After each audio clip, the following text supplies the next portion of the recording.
मेरा बेटा कितना नंबर लाता है इसकी बहुत ठोस जानकारी मेरे पास नहीं है, होनी चाहिए। लेकिन मैं इस बात में यकीन रखता हूं कि मैं उसका आकलन उसके व्यवहार से करूंगा, उसकी जिजीविषा, उसकी जागरूकता, उसके अंदर जो ललक है किसी चीज को जानने की, समझने की, उसके प्रश्न पूछने की जो जिज्ञासा है, उससे मैं उसका आकलन करूंगा, ना कि उसके एग्जाम के नंबर से।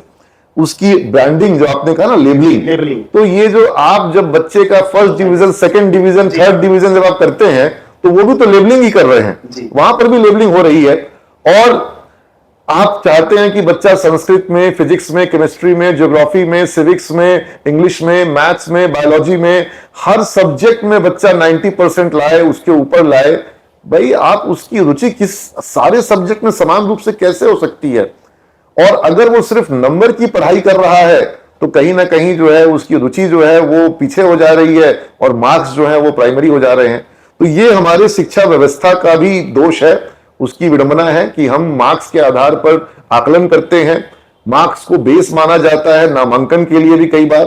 अब धीरे धीरे प्रतियोगिता परीक्षाएं आ जा रही हैं और जो 12th के मार्क्स हैं और 10th के मार्क्स हैं उनका महत्व धीरे धीरे घट रहा है, और ये उचित भी है। लेकिन फिर जब प्रतियोगिता परीक्षा आती है तो उसका महत्व बढ़ जाता है। आप देख रहे हैं किस तरीके से आईआईटी, जेई और नीट के एग्जाम में जो कट ऑफ और नंबर्स का गेम शुरू हो जा रहा है।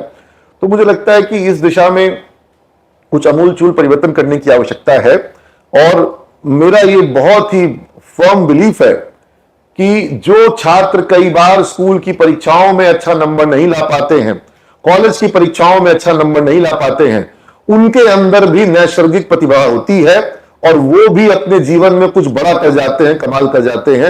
आप सफल व्यक्तियों के इतिहास को खंगालिए। मैंने महात्मा गांधी का जिक्र किया था, उनको मैं इस देश के सबसे महानतम व्यक्तियों में से एक मानता हूं। और वो बहुत पढ़े लिखे व्यक्ति, दुनिया के साहित्य को, दुनिया के इतिहास को और लॉ को उन्होंने बहुत अच्छे से पढ़ा, वो एक सफल बैरिस्टर बने। लेकिन एक समय ऐसा था जब 12th में उनके नंबर 39.6% आए थे।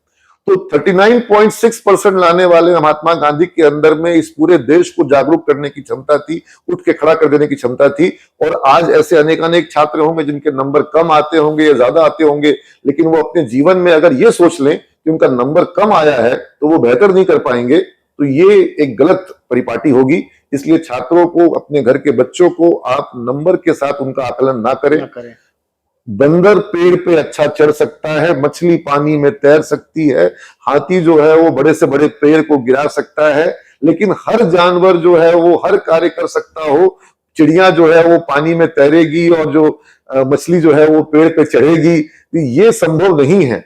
आपको जिसके अंदर जो गुण है उसके उस गुण को पहचानिए। हर बालक जो है कुछ ना कुछ प्रतिभा लेकर के आया है। ईश्वर जो है हर किसी के अंदर कोई ना कोई प्रतिभा देता है, उसके उस प्रतिभा को पहचानिए और उस दिशा में उसको आगे बढ़ाइए, प्रेरित करिए। आप देखिए वो उस दिशा में बहुत रुचि के साथ कार्य करेगा और उसका रुझान आ जाएगा और वो उसमें सफल हो जाएगा। तो जरूरी नहीं है कि हर एक छात्र को आप उसके संस्कृत, फिजिक्स, केमिस्ट्री, बायोलॉजी और ज्योग्राफी के नंबर से उसको आकलन करें। जिसका जिस चीज में मन लगता है, जिसकी जिसमें रुचि है, उसको उस दिशा में आगे बढ़ने के लिए प्रेरित करना चाहिए। तो मैं नंबर की रेस में बच्चों को डालने के सख्त खिलाफ हूं।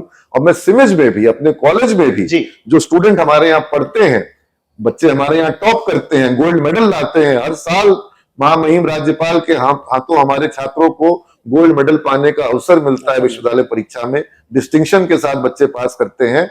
लेकिन मैं कहता हूं कि तुम्हारी पढ़ाई सिर्फ और सिर्फ एग्जाम के लिए नहीं होना चाहिए। जीवन की जो परीक्षा है तुमको इसकी तैयारी करनी है, और जो परीक्षा जीवन लेता है वो ज्यादा महत्वपूर्ण है, वो ज्यादा बड़ी परीक्षा है। विश्वविद्यालय की परीक्षा बहुत छोटी परीक्षा है।